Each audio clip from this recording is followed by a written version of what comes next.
জি, মানে উম, একজন একজনকে দাওয়াত যদি দেয়, কোনো মুসলিমকে দাওয়াত দিল, মানে এমনি নর্মাল দাওয়াত, দেখা সাক্ষাৎ করার উদ্দেশ্যে, তো সেই হুম। দাওয়াতে যদি কোনো ব্যক্তি তার এমনি নিজস্ব পার্সোনাল কোনো কারণে উপস্থিত না হন এবং বুঝায় বলে যে আমার দুঃখিত, আমি যেতে পারছি না, আপনি মনে কিছু নিবেন না বা আমাকে মাফ করবেন, তো সেক্ষেত্রে কি, যদি যে দাওয়াত দিয়েছে সে যদি মানে মনে কষ্ট পায় বা রাগ করে, তো সেক্ষেত্রে কি গুনাহ হবে? মানে যে যে দাওয়াতে গেল না তার কোনো গুনাহ হবে? মানে দাওয়াত রক্ষা ওনাকে করা ওয়াজিব? ওনাকে বলা হয়েছে, ওনাকে বলা হয়েছে যে আমি বিশেষ কারণে যেতে পারছি না, তারপরেও বিশেষ কারণ বলতে আসলে তার ব্যক্তিগত কারণ, অত হ্যাঁ, জরুরি না। অসুবিধা নেই, অসুবিধা নেই। জি জি জি।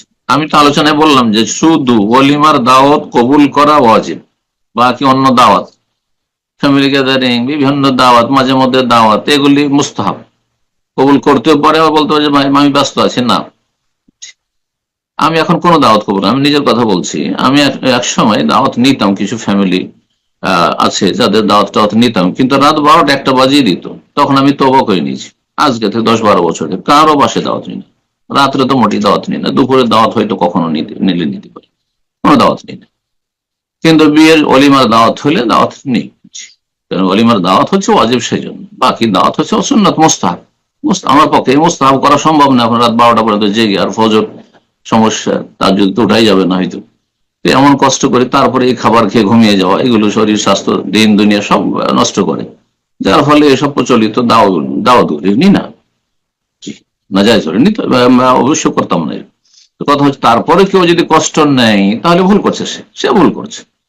তাকে বলে দেন যে আমি এই দাওয়াত নিতে পারছি না ভাই, ভালোবাসা বলে দেন আমি এই দাওয়াতে উপস্থিত থাকতে পারছি না। জি, জাযাকুমুল্লাহ খাইর। একমাত্র ওলিমার দাওয়াত কবুল করা, গ্রহণ করা ওয়াজিব, বাকি দাওয়াত কবুল করা মুস্তাহাব, করলে ভালো, না করলে কোনো গুনাহ নেই। তবে নিকট আত্মীয় হলে মাঝে মাঝে দাওয়াত নেবে, নিকট আত্মীয় অথবা বৈবাহিক সম্পর্ক আছে, শ্বশুর বাড়ি ইত্যাদি, শ্বশুর ফ্যামিলি, ছেলের হোক অথবা মেয়ের হোক, এগুলো কাছা, এদের সাথে আত্মীয়তা আছে, এই দাওয়াতগুলি না নিলে অনেক সময় সম্পর্কের অবনতি ঘটবে। হ্যাঁ, সুতরাং এই ক্ষেত্রে তখন গুরুত্ব বেড়ে যায়, যে সেলাতুল আরহামের কারণে অথবা বৈবাহিক সম্পর্ক ভালো রাখার জন্য। বারাকাল্লাহ।